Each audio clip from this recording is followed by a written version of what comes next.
Welcome back, everybody. It's another Friday and another kitchen video coming your way. By the way, if you hear anything crazy in the background, literally this is like super calm, this scene right now, but in the background, everybody is moving. We are moving out of the 2 units that we have in the back, because altogether our office has like 4 units, and we're moving all into the 2 front units. So we're like stacked like little sardines for the next, I think, like 2 months before we're moving into our new space. But it's so exciting, so everybody's okay with it. But it's funny because there's like pure chaos in the background. Anyway, I have a new video topic for you guys, and it's so fun because I'm getting calls from like all over the country, and people are calling in asking me questions, and then I ask you guys, hey, what's a good topic? Like, what are some burning questions you have? And somebody asked me, what are like the biggest mistakes that are going to cost me the most money during my kitchen remodel? So that is our topic today. The top biggest mistakes you can make on your kitchen remodel that are going to cost you thousands. So we're going to talk about them so you don't do them. Everybody, my name is Casting Cobb, kitchen designer with King's Kitchen. And if you are working on an upcoming kitchen remodel, make sure to like this video, but also subscribe to my channel. That's all I talk about. I talk about kitchen design, kitchen remodeling, how-tos, tips and tricks, how to save, how to design your kitchen, and how to actually be your own contractor so you can save some money on your project. And if you are not local here in the Tacoma area, where we could also run your project for you. All right, so without further ado, sorry for shaking the camera. Let me take a sip here. And let's get started. I have a little list going. All right, on our list for the top mistakes on what not to do to save thousands on your project. Number 1 is wasting space or arranging your space wrong. So you guys all heard about the kitchen triangle. I mean, most people have heard about the kitchen triangle, and honestly, you can find out a lot about it on YouTube if you just, YouTube it and search about it.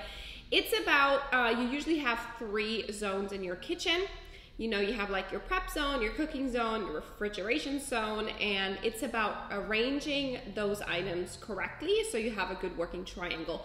But even within each of these zones, it is about arranging the zone correctly to where it makes sense. So for example, one of the things I always do if I can, not every kitchen will allow for this, but if I can, I will have my sink on one side, I have my dishwasher, and on the other side, I have my trash. Because let's just flip it, for example, I'm taking my plates, right, and I am putting them in the trash, and then I'm rinsing them off, and then I'm putting them in the dishwasher, right? So that would be a really useful kind of cleaning or like sink station, okay? And then there's other items to really think about, and that's really what kitchen designers do. For example, if you are somebody that microwaves a lot of food, okay, if I have my refrigerator here, I don't want to have my microwave, if I have like a gigantic kitchen, all the way on the other side of the kitchen. That makes no sense. And then my silverware is somewhere on the other side of my island, It is about making smart decisions and saving steps. So really arranging the space correctly to where you have the least amount of steps, okay? That's also what the whole kitchen triangle thing is about. It's about having smart workstations, but also not having so many steps in the kitchen, okay? Number 2, making your walkways too small. And that is really important. I had a customer last year. I remember this kitchen because they were really fun to work with, but the husband kept wanting like this big island. Like he's like, can't we make the island bigger? I want the biggest island. I want a bigger. I said at some point, you need to slow down. And I took some blue tape, I laid it out, and I said, this is as big as I'm going to make this island, because believe me, if we make this any bigger and we're shrinking your walkways, you're going to hate me in the long run, especially with kids, okay? They do have 2 toddlers, they have a dog, the kitchen is somewhat of a main walkway going through the home. So he did end up listening to me, and we were really at the max size, okay? Now, when it comes to walkways, the building code requires only 36 inches, and like, that's nothing. Okay, that is so unrealistic. If you're doing a kitchen and you only have 36-inch walkways, by choice, I'm gonna say by choice, it wouldn't be my choice. Okay, it's gonna be uncomfortable. And obviously, you know, we can always say in a perfect scenario, because there are going to be kitchens where it doesn't work any other way, and that's fine. You know, this is all by choice in a perfect scenario. If I was to design a kitchen, I would go 39 or 42-inch walkways if I can.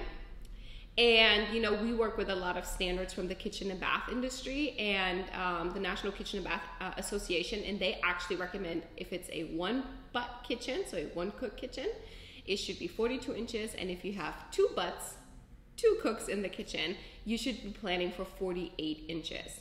So, again, it is really hard to envision the space before it is built. Put some blue tape down on the ground, and then think in 3D as well. This being up, because sometimes it still feels very roomy. You're like, oh, 36 inches. Oh, this is fine, but you're not thinking about the fact that these items are gonna come to my hip, you know? So really think about the space and the walkways and making sure they're big enough. Oversizing islands. And this kind of goes along with the walkways, right? Because sometimes people just want this huge island and then they oversize their island and the walkways are too small. I always think that a kitchen needs to look proportionately correct. So if I am designing an island, it needs to fit into my space with the perimeter. Either it lines up with the perimeter, or if I have like an L shape, then it sits shorter because of my walkway, but it still lines up with the other side of the perimeter. So there's just a lot of factors of going into how big my island really should be, but I think the space dictates how big it should be, and sometimes people go too crazy. One time, a couple years ago, I worked on a really, really gorgeous custom home up north, and the lady had a really hard time envisioning the space because it's all on blueprints. It was a new build, and we had to order cabinets, you know, a long time out. And yeah, I just kept telling her this island that you're wanting is too big. Like, it's super long, and it was super skinny. And I was like, it just is weird, you know? And I was very honest about it. I love being honest to people. I'm like, I don't think you're gonna like this, you know? So then in the space, when it was all framed in, we did take some blue tape to the floor, and I showed it to her, and she was like, no, I think I like this. I think I'm okay with it. And then once it was all built, and countertops were in, and everything is set and done, because at this point, we can't change it anymore. If you're changing it, again, you're going to spend a lot of money, right? Yeah, she said it's way too skinny and way too long. So, you know, really thinking about the space and not oversizing your islands. Islands need to look proportionate. Again, all these items that I touched base on, like the first three, are all planning stages. And if you do those wrong, you want to change them down the road, and that is what's going to cost you thousands, okay? Because anytime you change something down the road in a remodel, it's going to cost you money. Which brings me to my next point, changing things during construction. Don't do that, okay? Because it's gonna cost you so much money. One time I had a project, and I think the change orders on this project were more than the initial project cost. And that's because, again, the homeowner had a really hard time envisioning things, even though we talked it through. And you know, there's only so much a designer can do. I can only show you samples, show you some 3D renderings. You just have to be able to envision it. I know some people can't, so I do understand why it happens. It's just, you know, it's gonna cost you money, and you have to understand it, because I can't take on the responsibility of you not being able to see it, you know? You can't be in my head. So anyhow, this project, gorgeous project, and it turned out just absolutely stunning, right? But there were just so many change orders. And what you have to remember is, in a remodel, one trade builds on the next trade, builds on the next trade, builds on the next trade, right? Cabinets go in, countertops sit on the cabinets, plumbing comes after the countertops, like plumbing trim out. Backsplash sits on top of the countertop. So if I am in my construction schedule, and now I'm last minute changing something on my cabinets, and I want to order a different part, or I want to change this out, change that out, it puts a halt right? A really hard stop on your schedule. You might be delaying your project now because you're having to order new parts. Now you are throwing your remaining schedule out of the window because everything builds on top of each other. Now you're having to wait for your contractors to be available again. Your subcontractors are booked sometimes weeks or months in advance. So you're waiting on materials, or you're having to pay trip charges. Like, there's just so much. Like, the biggest thing, not actually the next point I think is the biggest thing, but like second biggest thing I think on wasting money and spending so much extra money on a remodel is to change things during construction, okay? Next on the list is not checking after your subcontractors after the rough-in phase.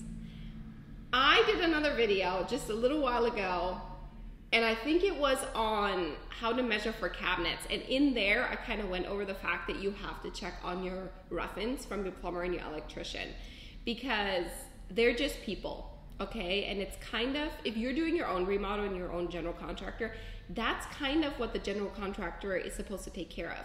Is my plumber doing his center lines correctly? If anything changes, right? Are my electrical center lines correct? Is my outlet correct? Is it sitting right for my new double oven? Or, for example, something that a lot of people always get wrong is those sharp microwave drawers. The outlet for the sharp microwave drawer has to sit on a very precise location for you down the road to come back and actually install it. Otherwise, you're gonna have to cut into the cabinet when it's already in, move your electrical over, then you have a cut in the cabinet. You can't change it because you probably already have your countertops on. So I'm telling you, one of the most costly mistakes is probably not checking after your rough-in stages from your plumber and your electrician.